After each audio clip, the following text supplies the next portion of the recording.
Good morning, everybody, and welcome to the November meeting for Murrumbidgee Council.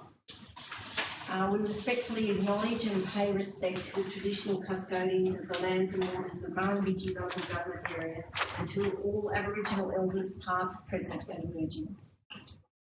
In the spirit of open, accessible and transparent government and to ensure this meeting is open to the public, this council meeting is being recorded to the Murrumbidgee Council Facebook page, and a recording will be placed on Council's website following the meeting. I ask for any apologies.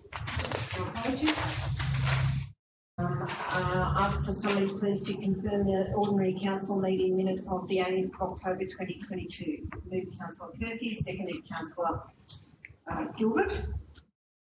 I remind you all of your pecuniary interest declarations. Has anybody got any pecuniary interest declarations before we move further?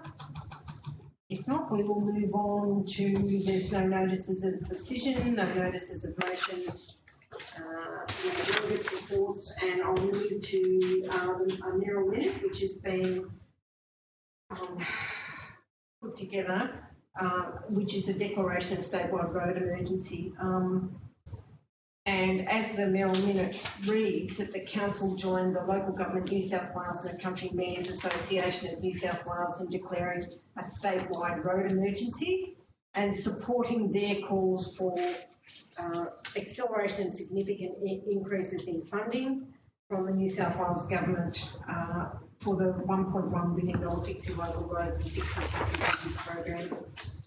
A boost to our roadblock grants funding from the federal government, and new funding from the federal government to provide councils with plant, machinery and skilled workers to expedite road repairs, which is a very significant point there. We also ask that the state and federal governments acknowledge the Kidman Way as a vital arterial road during times of flood, taking more than a fair share of the diverted traffic from the new and dirt highways to keep the wheels of commerce turning. With this acknowledgement, they pledge funding to invest in the Kidman Way, moving the focus from maintenance to upgrade. And thirdly, Council write to the Honourable Anthony Albanese, Prime Minister of Australia, and the Honourable Dominic Perrottet, the Premier of New South Wales, seeking immediate support and action. And just my comment there, just regarding, we're well aware that Murrumbidgee local government area is currently being hit by a serious flood event. We're not alone. 128 local government areas have had natural disaster declarations within the last 12 months. So this latest event is just an addition, a significant addition to the serious impulse that the state government is feeling at the moment. On the 3rd of November, the Local Government New South Wales declared a statewide roads emergency. I call on Murrumbidgee Council to show our support for this move and wholeheartedly endorse the Local Government New South Wales declaration of the statewide road emergency. The declaration has already been publicly supported by our peak regional body, Country Mayors Association of New South Wales. We've faced and may continue to face an unprecedented and unrelenting series of natural disasters that has seen residents and business owners cleaning up again and again. Isolated people, workers unable to get to work, kids unable to get to school or to their relevant training facilities. And add to this our very real and immediate concern for our primary producers. The latest rain event has hit our LGA at a critical time. Winter crops such as wheat, barley, oats, canola and chickpeas are ready to be harvested, and the window for planting summer crops including cotton, corn and rice only lasts a matter of weeks and is being compromised daily. Livestock are, as they always are, ready to fail. The local and regional road network is critically enabling infrastructure. It is absolutely vital for our primary producers and keeping affordable food on the table across New South Wales and beyond. The Kidman Way has been neglected for too many years. The maintenance budget spent each year is barely keeping to a reasonable standard. In short, the Kidman Way is going backwards and its level of service is dropping. It is essential to heavily invest in the Kidman Way to bring it back to a reasonable standard and to be recognised as that alternative route when the new and dirt highways are closed, as they are. Our road network and the road network of councils across the state have disastrous damage. We're facing a task that is beyond the reasonable scope of any local government authority, and we face an unprecedented disaster that requires an unprecedented response. So we need help, our community needs help, other regional and rural communities across the state and beyond need help. We desperately need our leaders to lead. We need to support our people in their declaration of this statewide road emergency. This is an emergency. It's time to seek help. By supporting this mayoral minute, you are endorsing that I write to the Honourable Anthony Albanese and Dominic Perrottet, seeking immediate action and assistance. I seek the endorsement of the councillor sitting at the table to further progress this. Move that. Okay.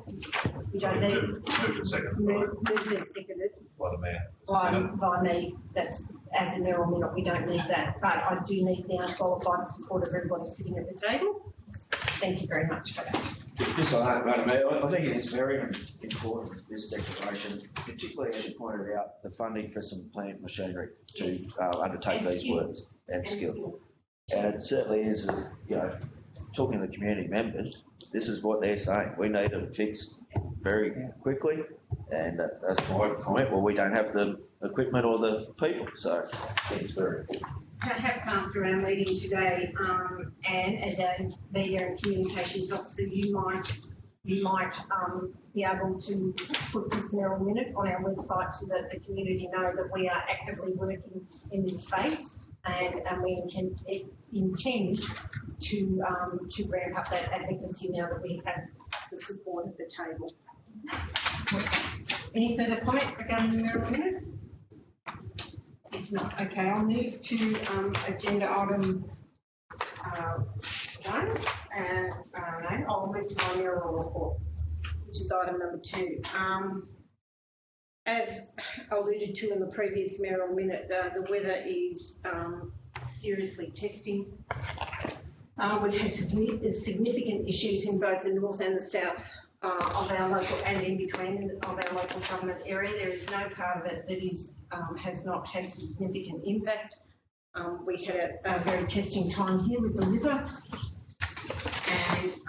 and while there was significant inundation to the north of Darlington Point, our levee held soundly, which is comforting and critical to the town's survival here. So that was very reassuring. We held a community meeting here, which was really well attended. I think there's about 150 people in attendance.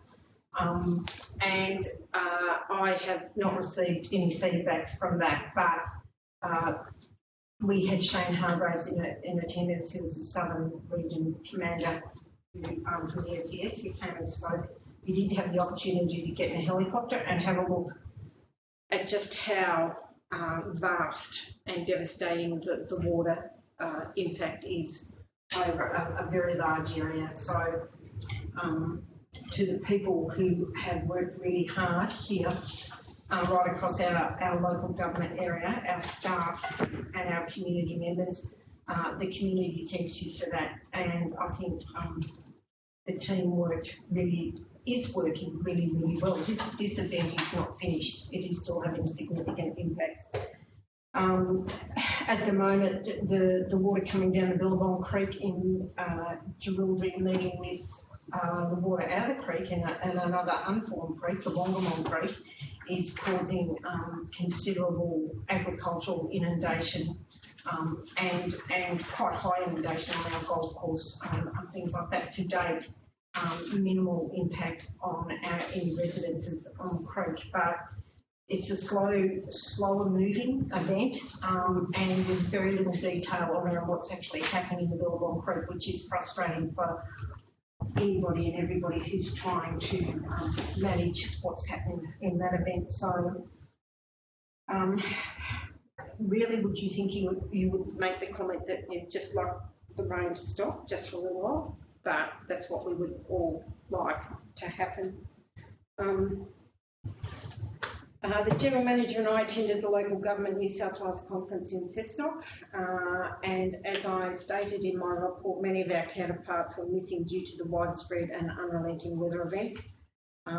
There were many common themes from our business papers, some of which are the RFS Red Fleet, affordable and social housing, road funding, health access, renewable energy, planning pathways and its bureaucracy, connectivity and the tyranny of isolation and much more. It is valuable to sit through a local government New South Wales conference simply to hear that the areas that concern us in the small rural council are common concerns across all councils, just in a different and unique way. So it is worthwhile attending. At our most recent council workshop, we had a tour of Colliambly, guided by the Colliambly councillors. This and previous town tours have proven invaluable, and it's given us all insight into the unique and different communities we're dealing with. It's very helpful to be able to identify places and issues when they arise at the council table.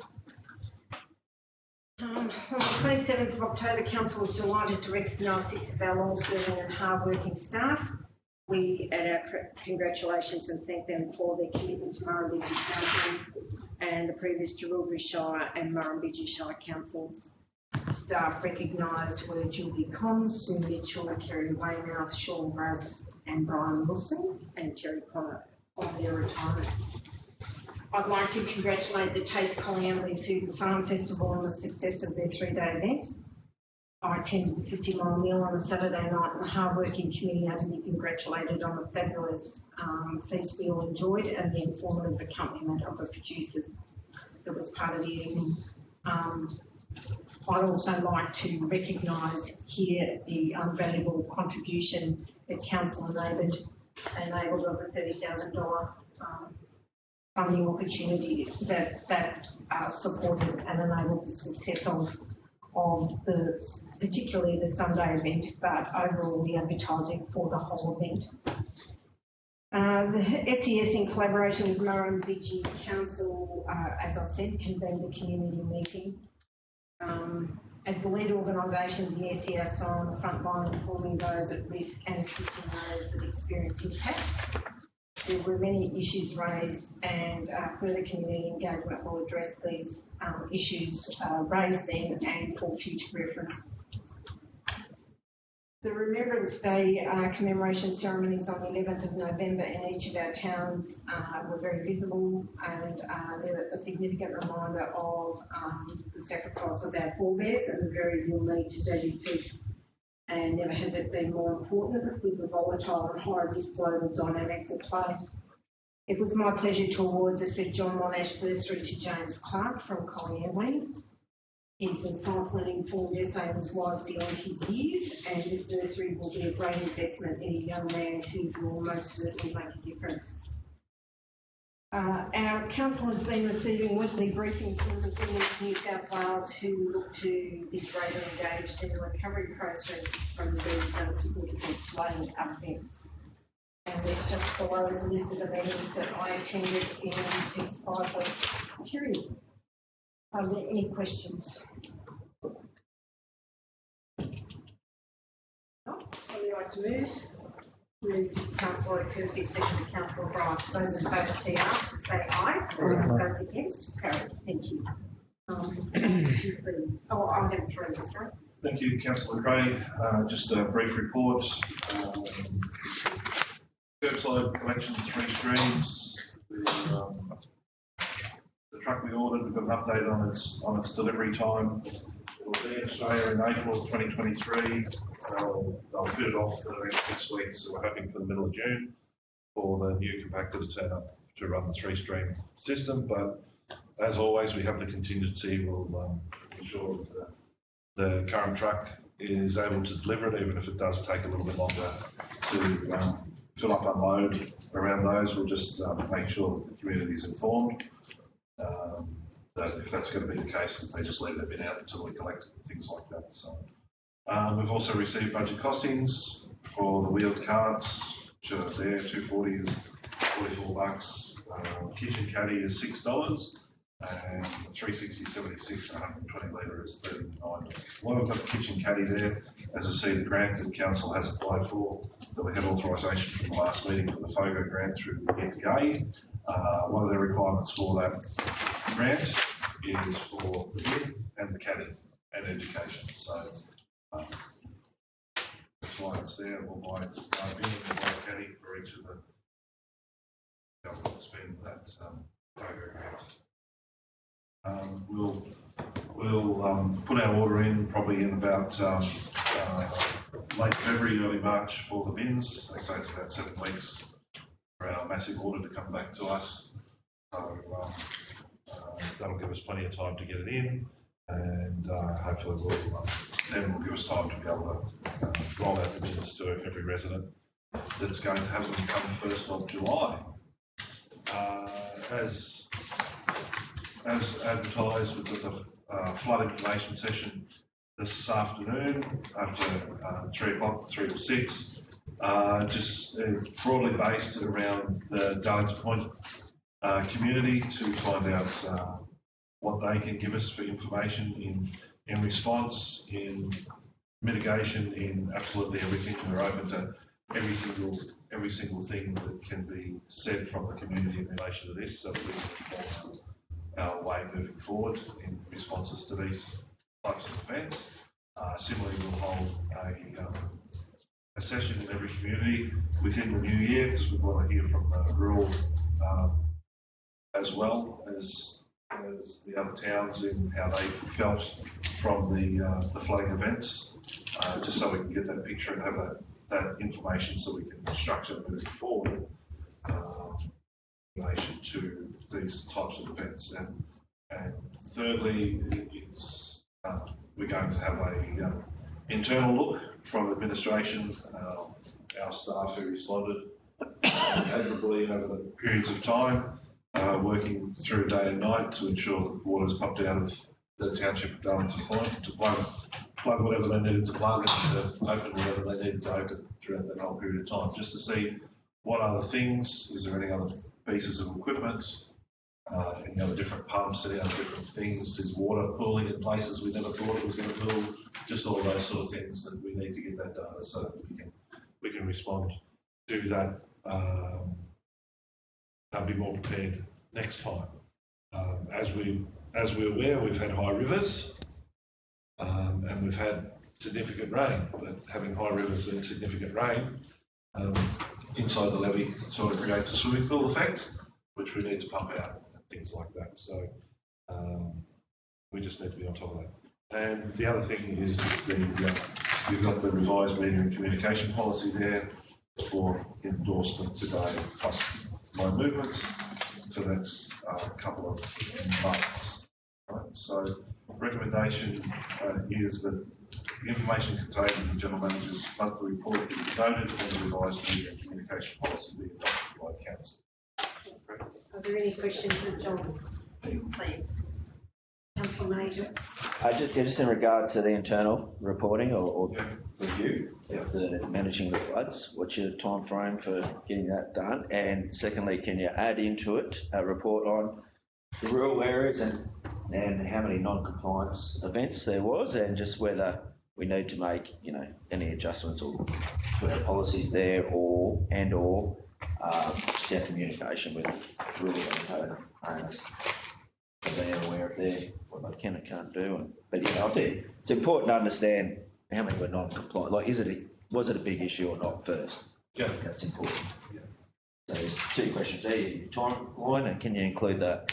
Yeah, and I'm hoping to sit down with the staff within the next week to get it while it's all fresh in everybody's mind. It's the event this afternoon, while it's all fresh in everybody's mind and they don't go away and make up stories of what may or may not have happened, to get that out. And so the compliance that we know, or the non-compliance that we know of, certainly we'll be able to give you that. It's minor at the end of the day. Everything that I've said is that our job is to go in to assist and to help and to guide, not to come in with a big stick unless we really have to at the end of the day. So we've come across some people and they've taken our guidance and everything else like that. I'm not considering there that they haven't conformed or anything else like that because they've rectified straight away. We're in times where people's brains are in that fight or freeze mode, and just our calming conversations that we have with them, hopefully, it just triggers the other side with them and say, we're here, we'll assist. They normally go about and they rectify what they've done, and that's fine, right? At the end of the day. So that's the stance that I've given the direction to all the staff to be able to do that first. And because as I say, they are thinking that everything is being washed away. Well, it is. So just need to take a jump on that. And I think also it needs to be noted the ability or how difficult it's been to communicate with the lead agency, both from council and the ratepayer perspective. Yeah, I think it's been very difficult and still is difficult to get any real information around what's happening in the Billabong Creek. I was listening to the radio the other day, and this person from the bond said that there was very little information because it wasn't regarded as a river of importance. And I guess if it floods your town, it's still not that important, but that's irrelevant. But it's very difficult for management. It's very difficult for the community. It's very difficult for people to be prepared, which they're telling us, be prepared. It's very difficult to be prepared if there's no quantifiables around what's actually happening. Well, I think they can turn it off, so they probably don't fear if it's flowing like it is either. Well, it is an interesting conundrum. Councillor Bryce that it's actually running at Bentham and they actually do want to regulate it beyond function. So, yeah. So in relation to that, the other direction was given. We've got certain data.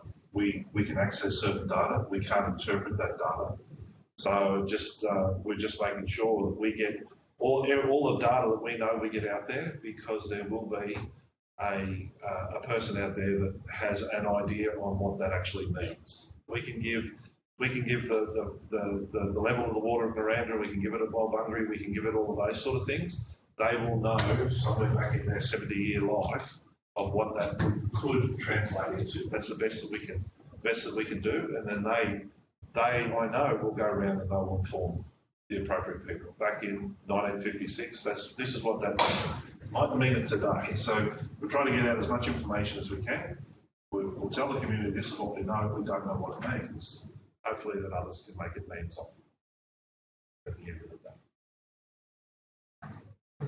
day. One thing on curbside collection stream, the training program for the community, when will that be rolled out? Is it February or is it later or earlier? So we're doing a lot of education. We've got more education to come. And to jump in.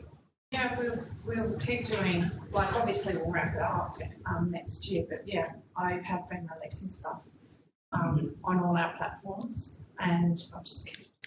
Two things came back from the community when they discussed that with me was maybe a community Murrumbidgee calendar, which actually had all the the front piece was about your bins and what goes in your bins, and you give them a calendar for the year so they can put that, and that also has the collection days that we plan to. That was a nice one, and maybe something to do with the schools. Yes. So to inform the all grades, or have some kind of presentation so we can get them engaged and get them on board. So that's the two things that came back as suggestions. So thank you.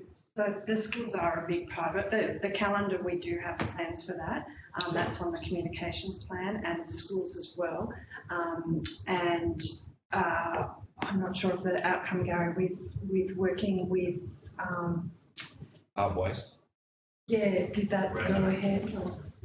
Calendar is a very good idea because people And the education part. are not putting their bins out at the wrong time, especially recycle. So you probably may or may not be aware through Ramjo, it's an Albury City initiative is Half Waste, and the Woodonga Federation, all that sort of thing. They put that out to everybody to be able to be part of. I believe we are, because there'll be ongoing education going forth for half waste. My only comment to them was that I want to aspire to something greater than half the waste. And then somebody's coming underneath says, well, we're aiming for half today, and then we're halving it tomorrow, and then we're halving it the next day, and then we're halving it. So, okay, if you want to play it like that, that's the message. So they have a lot of resources that we can tap into, as well as their staff coming. So between Anne and I, we're sort of tailoring education. It's good that we don't have to reinvent the wheel and we can just get on top of other people's ideas. Great. Thank you. Yes. And just quickly, one other comment on the flood information. I think it's the Facebook page has been excellent. I think it's been a good resource. And I just think the staff were quite responsive to, when water was over the road or whatever, getting signs out there. I think they've done a good job in our area, that's for sure. Yeah, all over did an absolutely fantastic job. Yeah.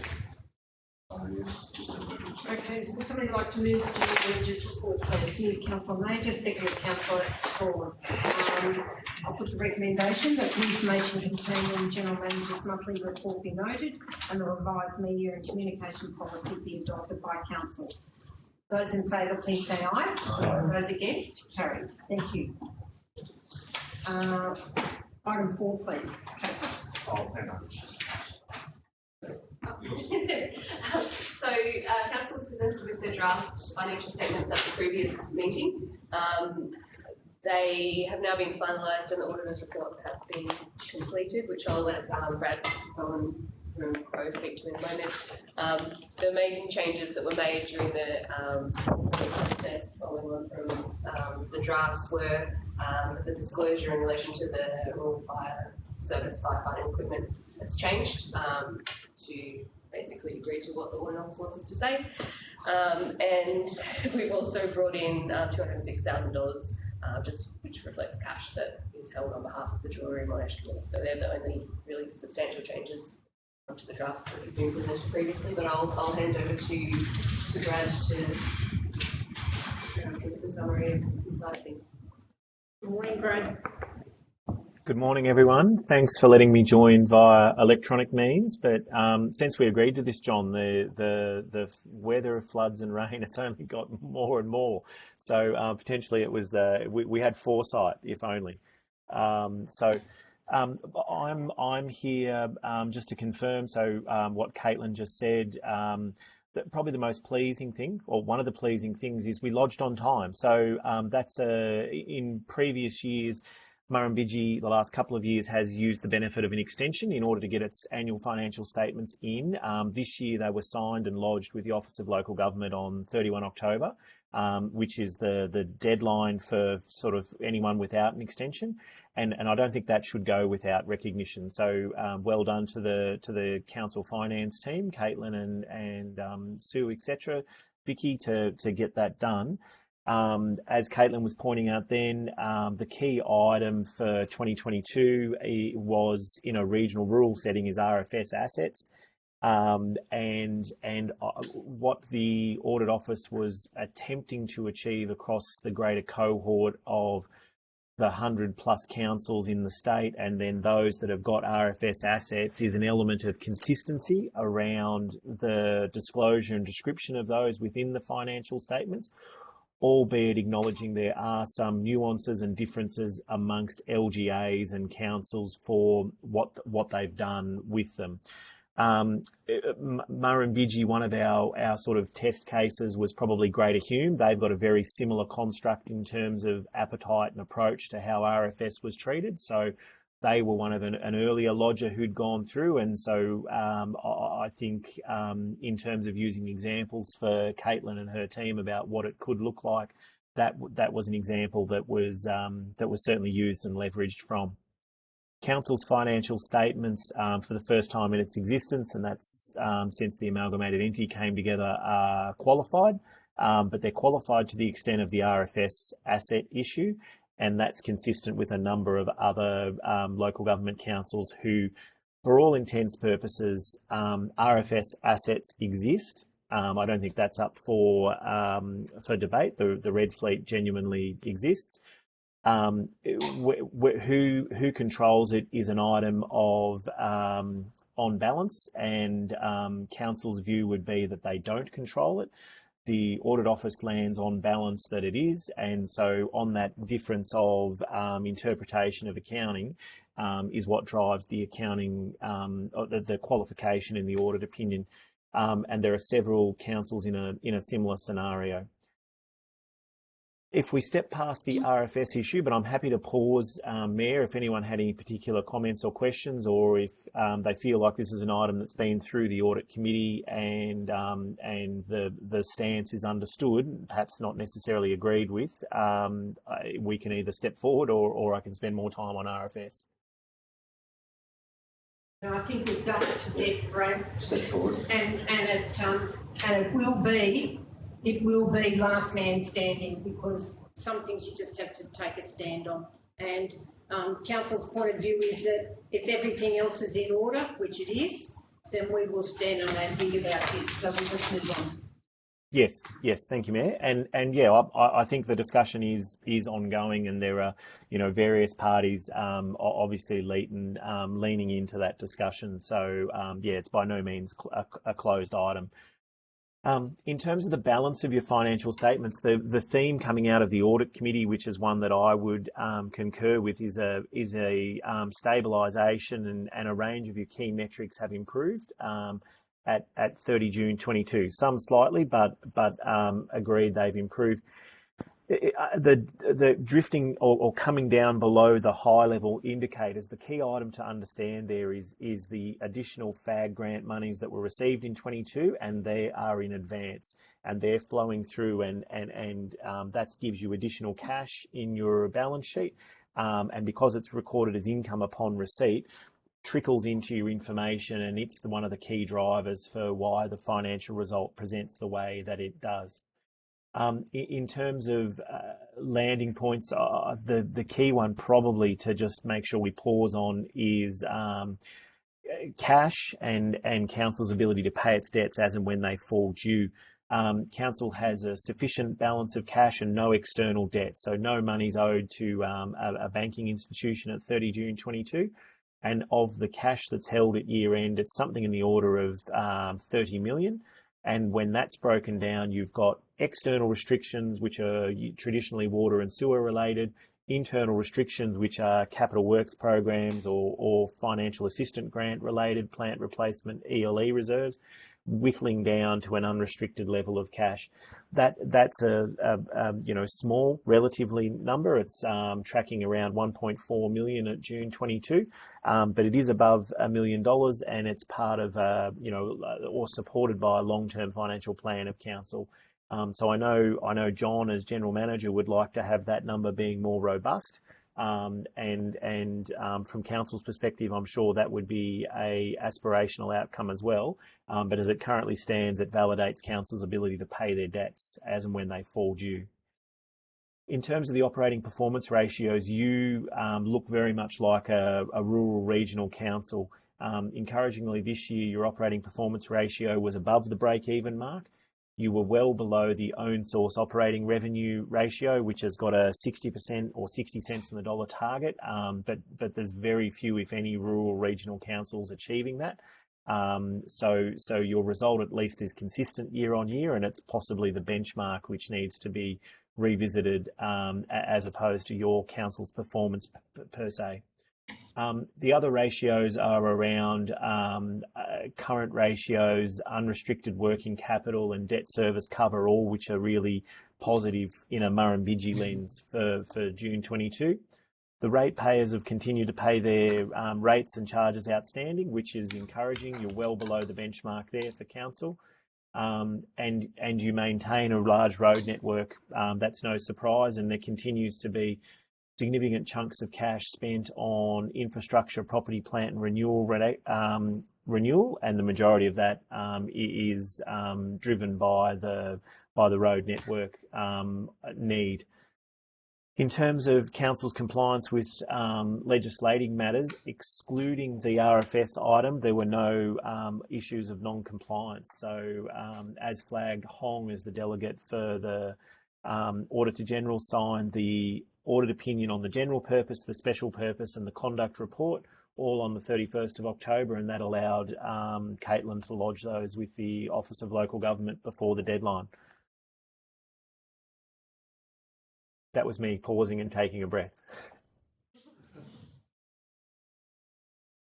Happy to take any questions, Mayor, but from that perspective, encouraging progress made, first balance date through for the reconstructed finance team, and from my perspective, in the role for June 23, really looking forward to harness the momentum that we've gained this year, and looking forward to an improved, smoother audit at June 23. So looking to capture the momentum that we've got from June 22. Thank you, Brad. Are there any questions of Brad? Brad, my benchmark I've given Caitlin is to lodge before Narrandera, so to be number one. Right, so we need your help to be able to do that. Yes, that will take a combined effort, both for Murrumbidgee and some delay on the Narrandera side. I agree. I'll go Noble George, sorry. Brad, I'd just like to thank you for your feedback, and I think you've quite clearly articulated that the performance of our finance team is moving in the right direction, and I think lots of that is attributable to Caitlin coming on board, and we seem to have a team now that is able to achieve these benchmarks without seeking extension. That's always a really positive thing to happen in the organisation. So, in acknowledging your report, I would like to acknowledge Caitlin's contribution. It's been really significant since she came on board, and also acknowledge the team that works with her to get this level of compliance across the table. I'd also like to congratulate you on how you speak to us and convey the important parts without blinding us with the science. So thank you very much for that. And if there's no further questions, you're off the hook. You can go. Thank you. I'm allowed out to play. Thank you so much. Bye, everyone. Thanks. Thank you, Brad. See you.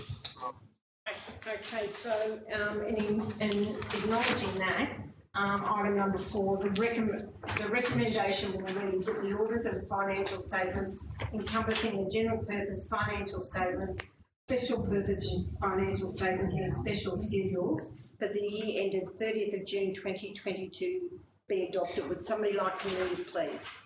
Move Councillor Major, seconded Councillor Saxon. I'll put the recommendation. Those in favour, please say aye. Those against, carried. Thank you. We'll move on to item 5, please. Item 5 is the quarterly budget review for September 2022. So at a really high level, I guess the summary of this is that although there's a large number of variances listed in the quarterly budget review, the vast majority of them actually just relate to really tiny differences with grants. So where we have initially included them in last year's budget and have been reporting to this year's budget, or the timing of the expenditure under accounting standards is sort of dictated by, the recognition of the income is dictated by when we expend some of the funds. So there's sort of a lot of shifting around, but really fundamentally, at the heart of it, I think it's the same budget as you adopted at June, really.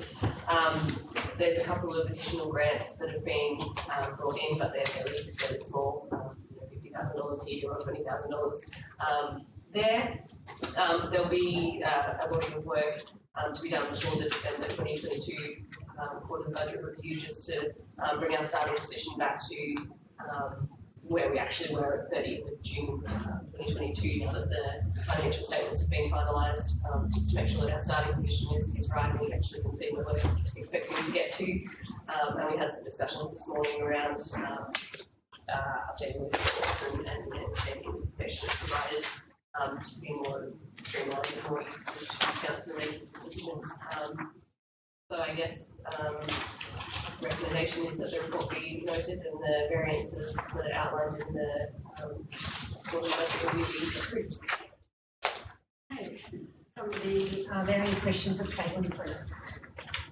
Councillor Saxon. Oh, sorry. Moved Councillor Saxon, seconded Councillor Bryce. Are there any questions? If not, the recommendation that the report be noted and variances to the budgets as outlined in the attachments be approved. I'll put the recommendation. Those in favour, please say aye. Those against, carried. Thank you. Item 6, please. Item 6 relates to the business continuity policy. Policy that, similar to other policies we've had, needs to be reviewed in 12 months of the council election. We're proposing a couple of changes to the policy, but nothing that really changes its overall, spirit or intent. Removing some specific references to standards, and instead just referring to best practice more generally. Updating some review periods and timeframes for exercising plans to try and make them a little more realistic where council is currently in its business continuity management and process, and just tightening up the policy and making some changes to format and changes other than that. So the recommendation is that the revised policy be adopted by council. Are there any questions of Caitlin regarding this policy, the business continuity policy? Would somebody like to move? Move Councillor Major, seconded Councillor Swan. The recommendation will read that the revised business continuity policy be adopted by council. I'll put the recommendation. Those in favour, please say aye. Those against, carried. Thank you. Item 7, please. Item 7 is another policy, the fraud and corruption prevention policy. We're proposing to rename it to the fraud and corruption control policy just to more accurately reflect what is contained within it. Broadly, the policy that's proposed is not dissimilar to the previous policy, but having reviewed a couple of sources of guidance from the Audit Office and from ICAC, proposing several changes just to strengthen the policy. So they're all noted there, but basically expanding the scope of the policy, using some definitions that are a little bit more accessible, adding in some roles and responsibilities within the policy, and just taking out a section that will probably be included in the fraud control plan ultimately that's looking for receivable.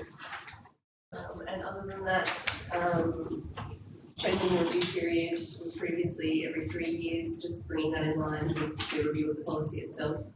So in 12 months of the council election, and otherwise just some minor changes to formatting and reordering and minor changes to position descriptions.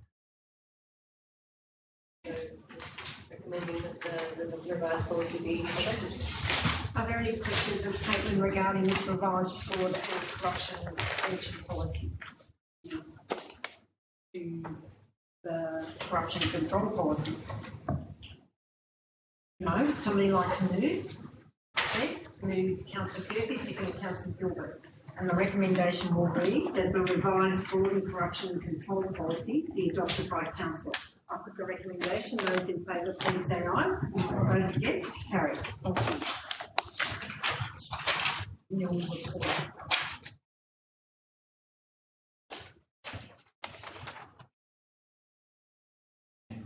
you. Sorry, I was expecting another. Council must prepare an annual report within 5 months. Within 5 months, at the end of the financial year, to submit the report to the Minister for Local Government. Our report outlines Council's achievements in implementing its delivery program through that year's operational plan and response to effectiveness and potential activities undertaken to achieve objectives in that year. The report has been circulated to the councils and it's presented to council for their consideration.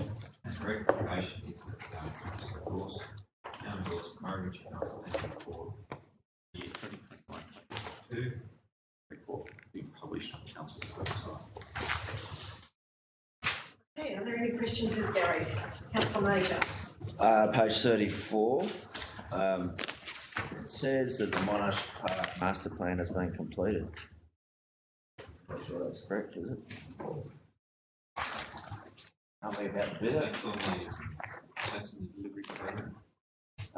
Yes. Just this. Annual report, yeah. Yep. Says page 34, but probably not. It is.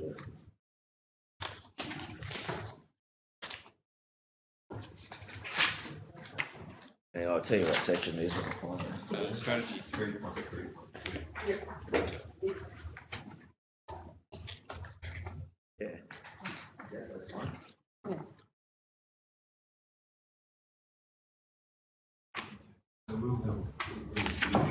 I thought we just moved it up, didn't we, of importance? Yeah, we did. Six, it's ongoing. You look at the comment, it says it's Yeah. completed. Oh, Change that comment. the master plan's completed. Oh, yeah. You're very unlucky that I found that, Gary. I was looking at my iPad, skimming over it last night. But you know, it is an area of my interest. So. Is that right? Ah, the whole council area was yours. It is? I just read the ongoing, so I guess I always assume it is always, the master plans are always ongoing, but I take your point, technically, that is, we need to Change that word. change that. Absolutely. Okay. But it is good to reflect and look what you've achieved for the year. I think the council's done pretty well. Yeah, and as I would also like to congratulate, I'm assuming Anne has had a huge amount to do with this document, and it's very readable, and it does actually show that we do actually work. Well, sometimes that's not always a given out there in public perception land, but we do work, and the achievements are significant, and our planning is community informed, and to that end, it's a live document, and we are always striving towards providing for and improving the amenity and livability of where we live. At the same time, acknowledging our core business, which is service delivery. So I think it's a very valuable document. I think it's a very readable document, and I think it's something that those of us can input to, which I'm assuming is all staff, and those charged with getting the document to this level have done a significantly good job. So well done to the team. And there'll be more improvements. There was other things that Anne wanted to do this year, which would have made it even more readable, but unfortunately, Yeah. our financial system If you look at couldn't number pull the 8. data out that we wanted to be able to break down some of the spending and Right. things like that. So Oh, there'll be new stuff coming every year to make it even more readable. And I'd like to acknowledge the fact that Anne has changed that price of photos. That was being circulated for 3 years to something that's marginally more acceptable, so thank you very much. So, okay, well, the recommendation, somebody like to move the recommendation, please. Move Councillor Bryce, seconded Councillor Curfew, and the recommendation will read that Council endorse the Murrumbidgee Council annual report for the year 2021-22, and the report will be published on Council's website. Put the recommendation. Those in favour, please say aye. Those against, carried. Thank you. Thank you. Through you, Madam Mayor, this report relates to the revision amendments to Council's current use plan. Follows on from the years that the state government has changed its mind on its major review of development contribution plans and taken away in their proposed amendments the requirement for wind farms, solar farms, particularly to pay contributions.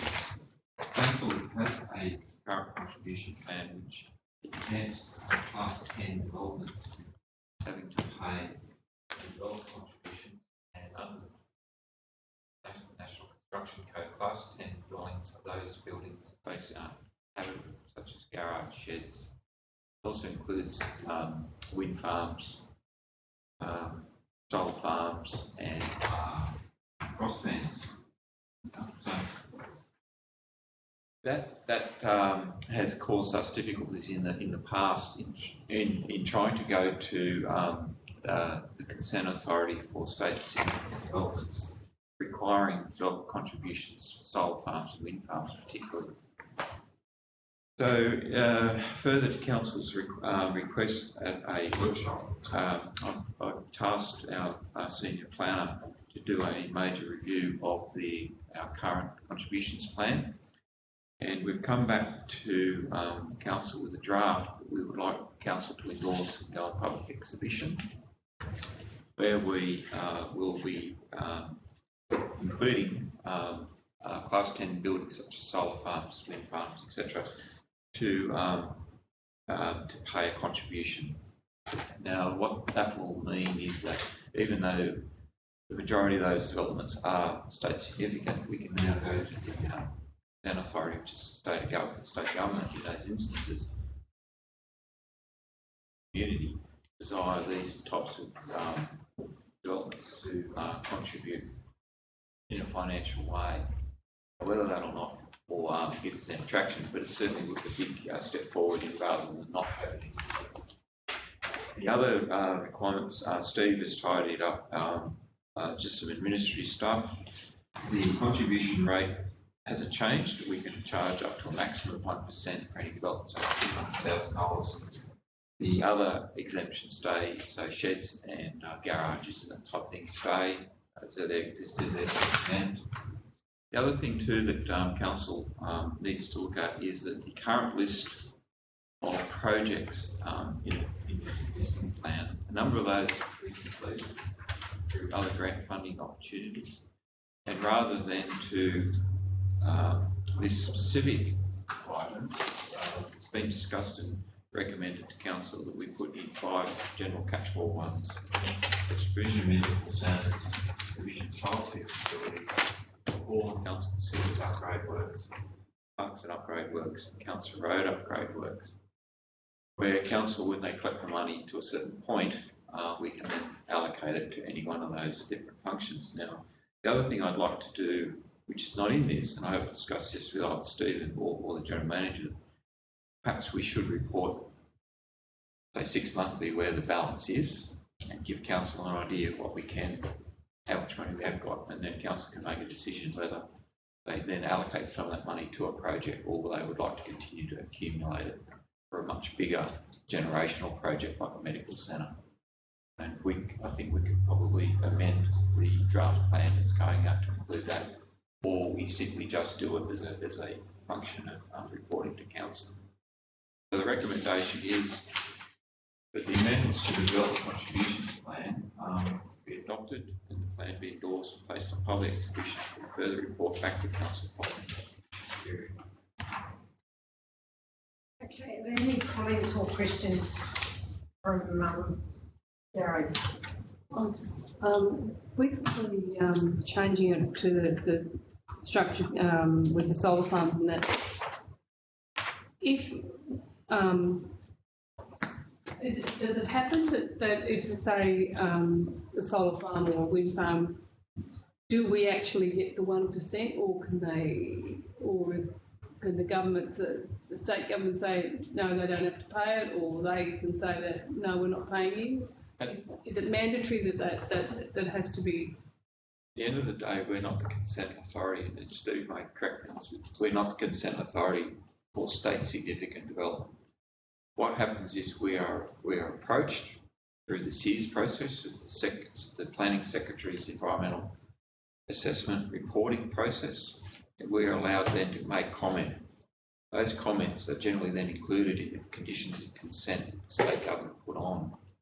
Not having our contribution plan recognising solar farms as a development that we would like a contribution from has not helped us in the past. Gives us a bit of background to say, yeah, this is what our community wants. When we go forward with our comments under the SEARS process, it gives a bit of weighting to that.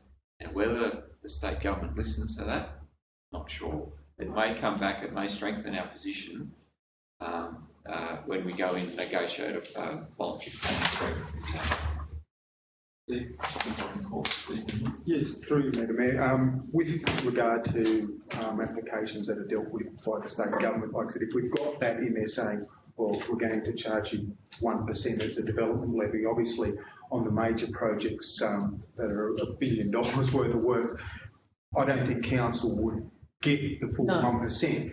But it's there to remind the state government that Murrumbidgee Council and a lot of the other regional councils have projects that they would like to, and that these developers should contribute to that. So it would be a starting point for negotiation for anything down the track. So when they're preparing the CERs, one of the requirements of the developers is to speak to the relevant councils. Now, if you've got a $1 billion project across half a dozen local government areas, obviously we're only talking about what's happening in our area, and they might say, well, look, we don't want to give you $9 million. Would $2.5 million and part of a voluntary planning agreement, so that there will be negotiation. Or the state government might say, well, you know what, we'll whack it on and see what the applicant thinks. But where we're coming from, if it's not in the plan, we can't hold our hand out for the money. So if it's in there, it's a starting point for negotiation. So who knows what will happen in those regards there. And just, as I said, the other changes Gary mentioned, there are a few just administrative changes which relate to upgrades to the regulations. Those changes we can make without any form of exhibition. The other thing too, obviously, this document has to go out to public exhibition. We might get people up in arms about that, like I said, with let's say for the Frosty and developments there, I think that potentially would have been a $9,000 or $90,000 contribution on $9 million. So, but as I said, every little bit helps council when we're providing for the community generally. I think, Steve and Gary, the fact that it should be included in the document is really important. And I think council needs to be strong in their expectation rather than grateful for the poetry handout.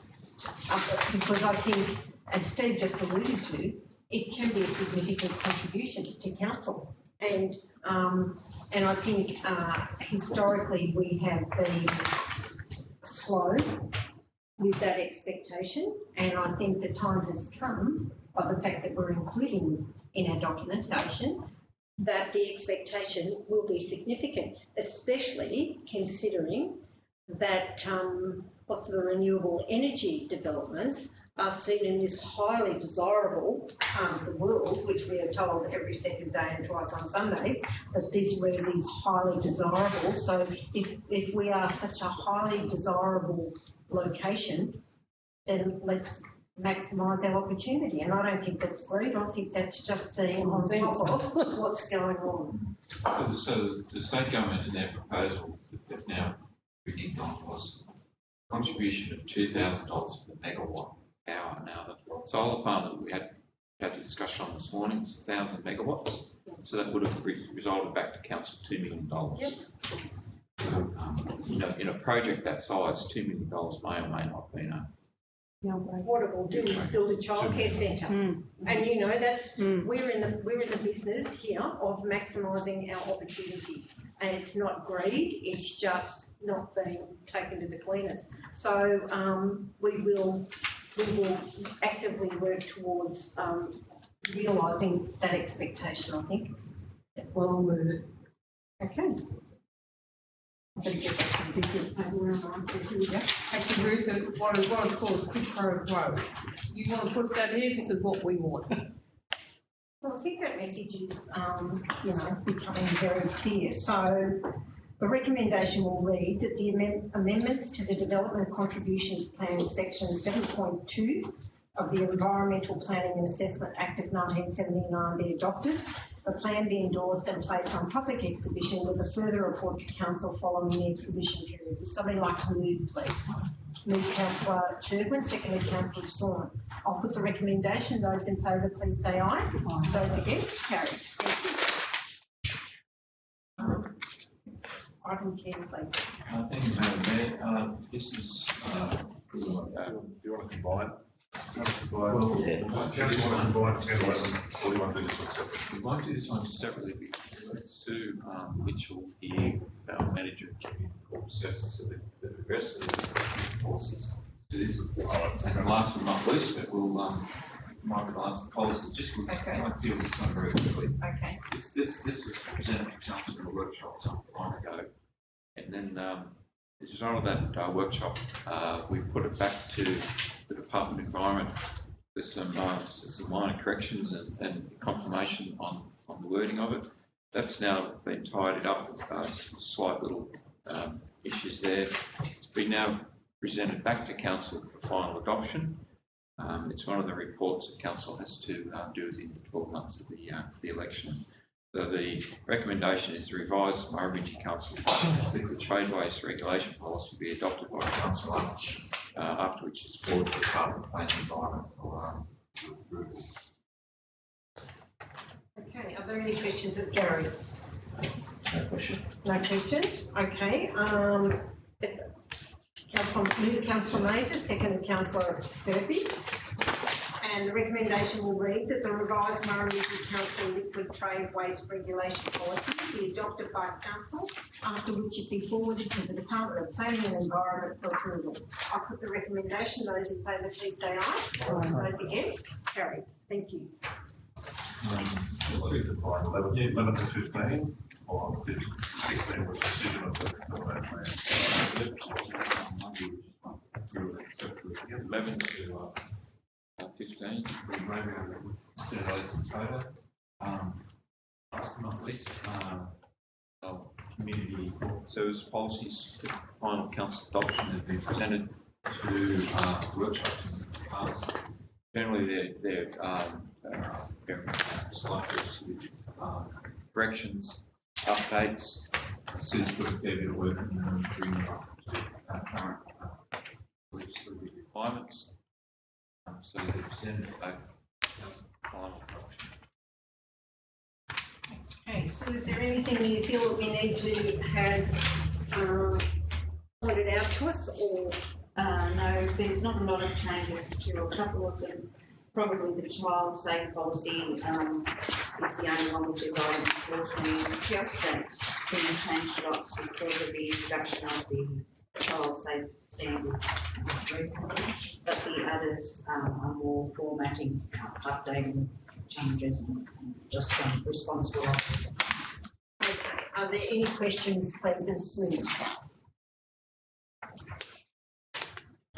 If not, we will go from item 11 to item 15. And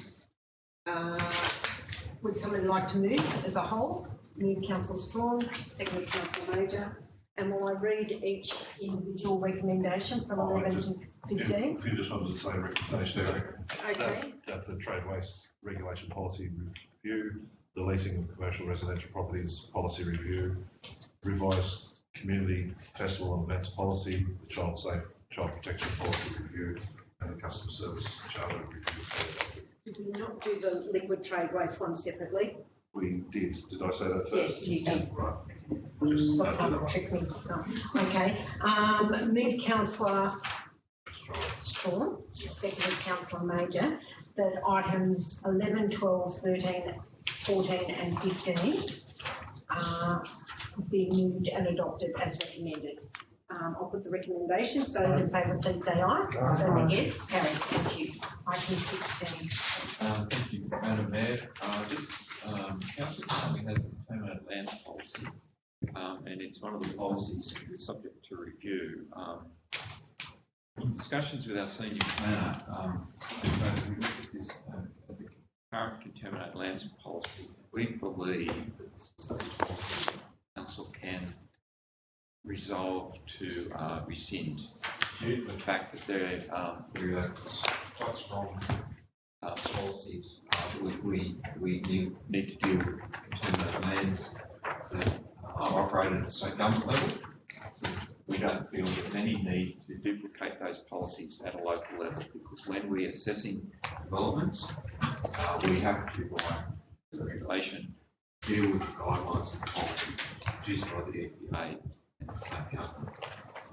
So we don't feel there's any gain in having an individual council policy. Okay, are there any questions of Gary? Okay, would somebody like to move Councillor, seconded Councillor Kirby, and the recommendation will read that Council rescind its contaminated lands management policy. So I'll put the recommendation. Those in favour, please say aye. Those against, carried. Thank you. Item 17. I think, Madam Mayor, this is the council report following on from the workshop report presented to council a couple of weeks ago in relation to council applying for funding for a local heritage fund. Now, as explained at the workshop, the grant application is currently open at the moment. It's 2 streams. It's for local heritage assistance as well as funding for civil works. 2 streams. It's $1 per dollar. So, and it lasts for 2 years. Now, as I also said to at the council, the workshop, we're also not locking council into providing this money into the 2 forward budgets. That discussion still needs to be held, but we need to apply for the grant now. If we apply for the grant now, if we are successful, and then council resolves over the next 2 budget processes, if we can't afford it, simply just advise that the funding is no longer required. But if council wants to have a heritage assistance program, we now have to apply for the grant now. Okay. Are there any questions of Gary, or what's the feelings of the council sitting at the table? I'd like to apply. It's not holding us to anything, but given that we've got a number of heritage buildings within our council footprint, I think it's worthwhile having the opportunity. Any further comment? If not, would somebody like to move, please? Moved Councillor Churban, seconded Councillor Gilbert. And the recommendation will read that the staff lodged a grant application for $25,000 for a local heritage fund for Murrumbidgee Council with the New South Wales Government Department of Planning and Environment and Government Heritage Grant 2022. Of the recommendation, those in favour, please say aye. Those against? Carried. Okay. Item 18, please. That's fine. You may be aware that I approached council in a workshop in August regarding the revised science of remote supervision policy and considerable changes to that policy was put to the table, and we then placed that on the public list, which is 28 days. What does that policy mean? It warns our users of council operated land, etc., to ensure that our visitors, our community, are aware of the issues they may have if they come to a skate park. You know, we're warning them that they must wear a helmet and have protective gear on, things like that. So, and you might see the evidence of those signs changing as you go through our parklands and etc. So that's what this policy is about. We did not have any submissions received, so my recommendation is that the council adopts this policy. Okay, are there any questions of Tom, please, regarding this policy? If not, would somebody like to move, please? Move Councillor Majors, seconded Councillor Storm. And the recommendation will read the revised signs and remote supervision policy to be adopted. I'll put the recommendation. Those in favour, please say aye. Those against, carried. Thank you. We will now move to the reports and minutes of council committees. Item number 19, please, the audit risk and improvement committee meeting. Is there anything John or Caitlin would like to comment on here? I don't think there's anything particularly that we need to call out. The bulk of the meeting has been about the financial statements which we've just had in to discuss. There was some discussion, as always, about the RFS and assets which we've talked to death. The General Manager has recently sent a letter to the Minister regarding those, so that letter is tabled. The payroll procedures internal audit project scope was reviewed, that audit's now commenced, and we discussed the need to obtain certain evaluations for the 2023 financial year financial statements. Tonkin Consulting, who did some work on the transport assets, has been engaged to discuss that, and their fee schedule was presented to meeting. There's also a review of the excess annual leave and outstanding leave balances reported to ARIC, which is something that we're required to do under that policy. And that was, I think, And I'd just like to comment, if I may, Caitlin, that both Brad and their chair were concise in their approach to the ARIC meeting, and rather than taking all day, we were finished by lunchtime. So, and we were also congratulated about being very good with our money in the bank. Quite a few councils are nowhere near as, rural councils are nowhere near as well endowed with the money in the bank. So that was very, very positive that came out of the meeting.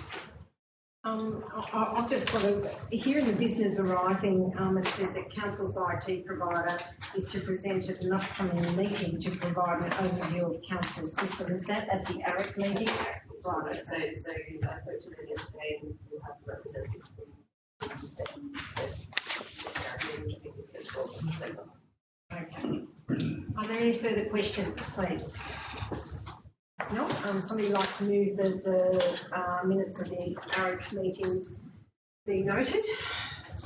Councillor Blake, seconded Councillor Wood. Those in favour, please say aye. Thanks, John. Those against, carried. Thank you. Item 20, please. Okay, minutes from the local traffic committee.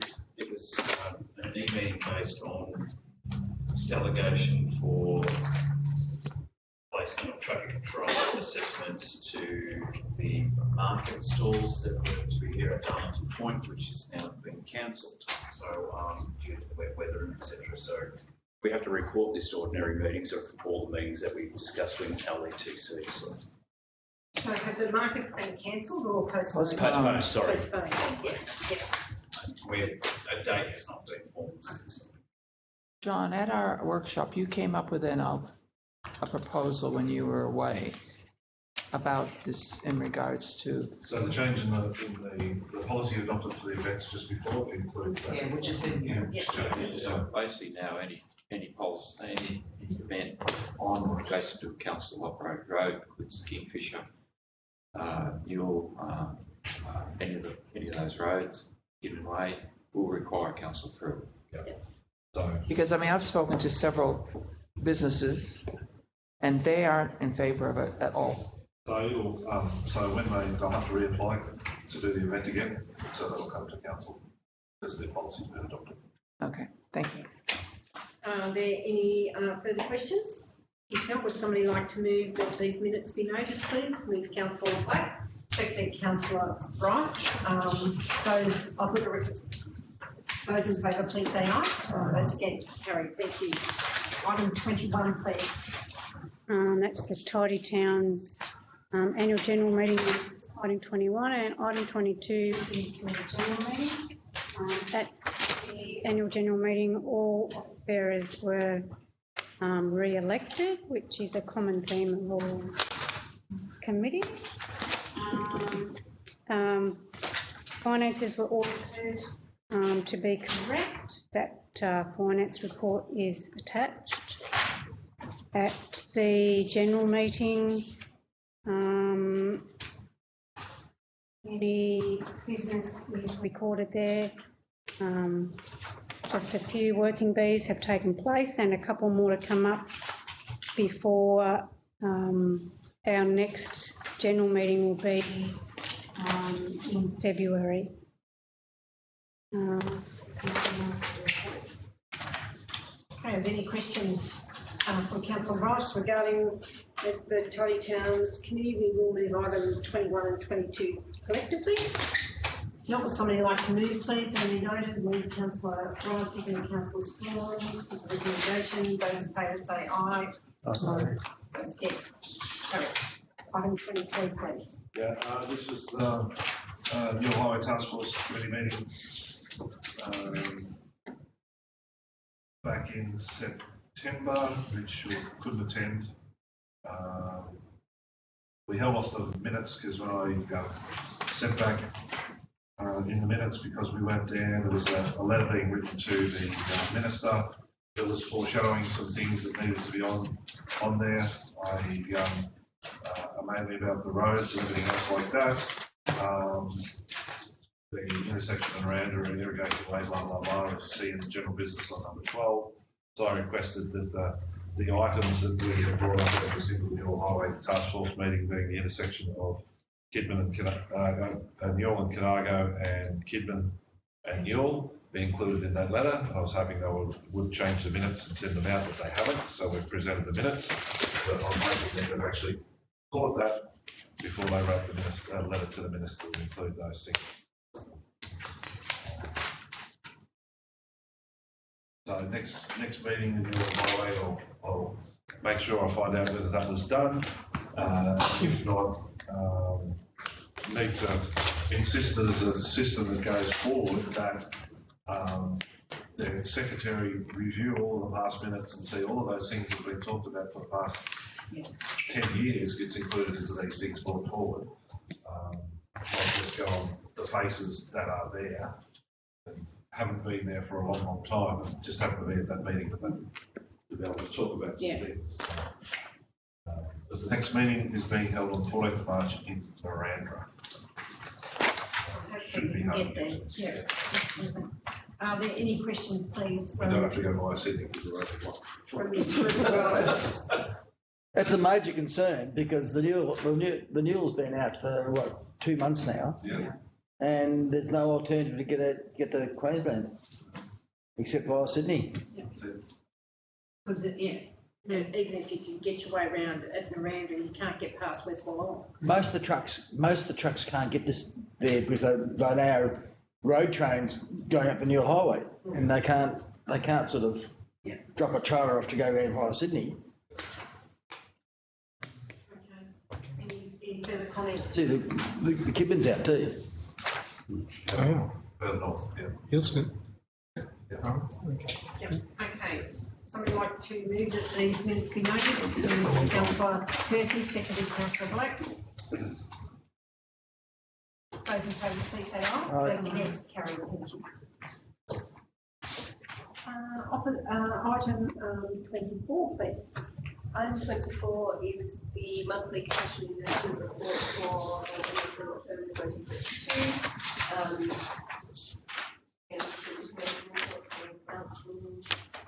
There's nothing particularly of note in here. All of the investments were in compliance with the investment policy.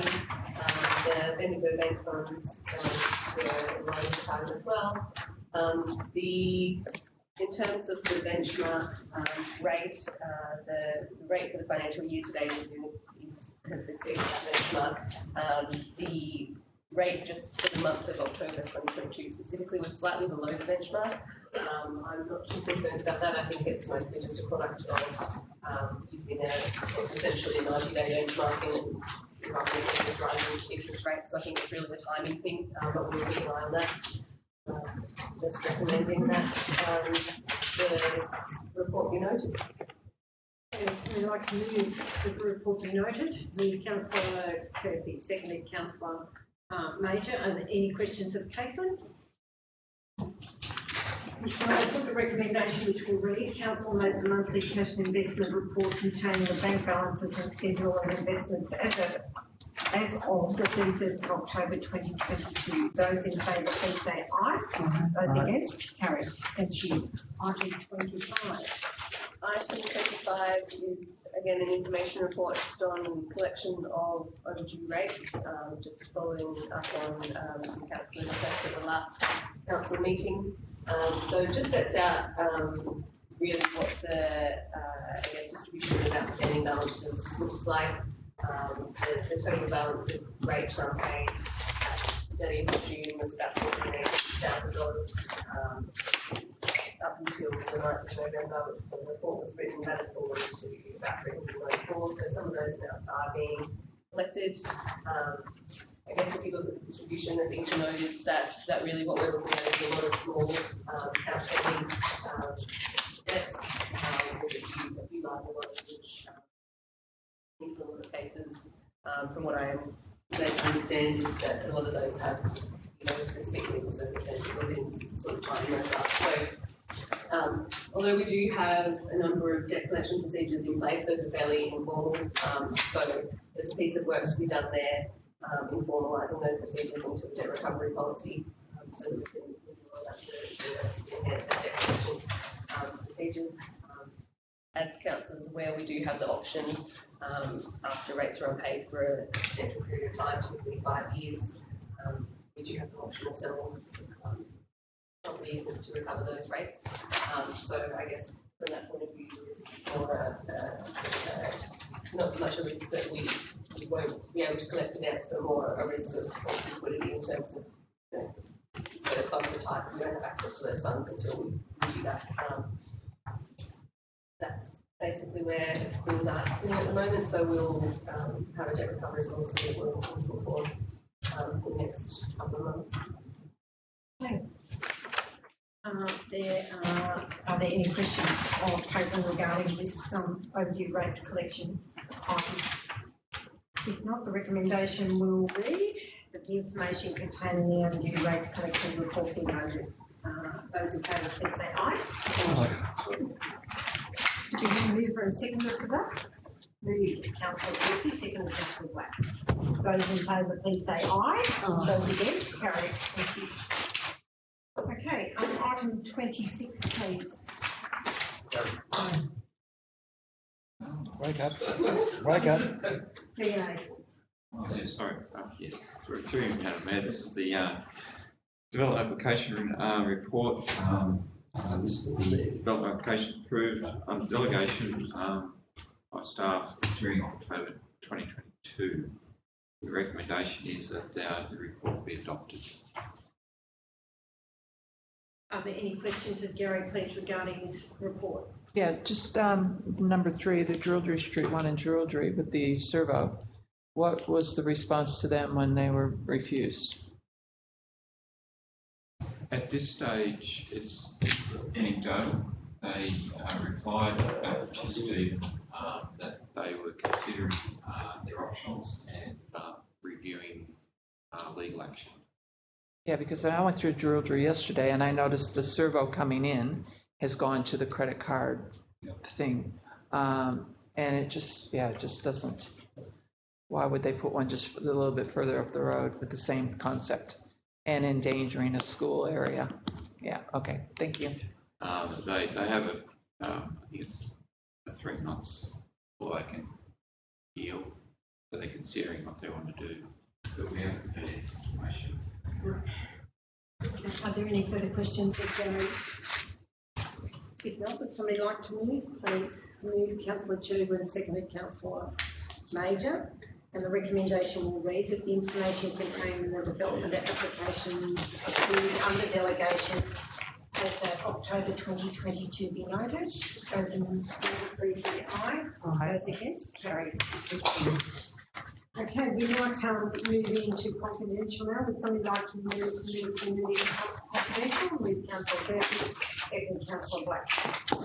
Those in favour, please say aye. Those against, carried. Okay, we move to... Do you need to stop the recording, John?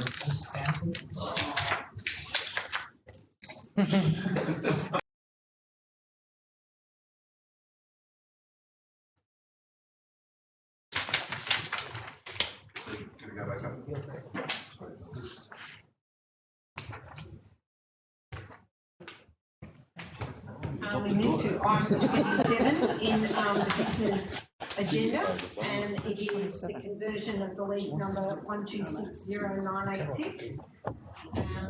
Would somebody move Councillor Curtis, seconded Councillor Bryce, and the recommendation will read that the council authorise the general manager to negotiate the conversion of lease number 1260986 as at the 1st of July 2022 and value, with legal fees and stamp duty to be paid by the lessee.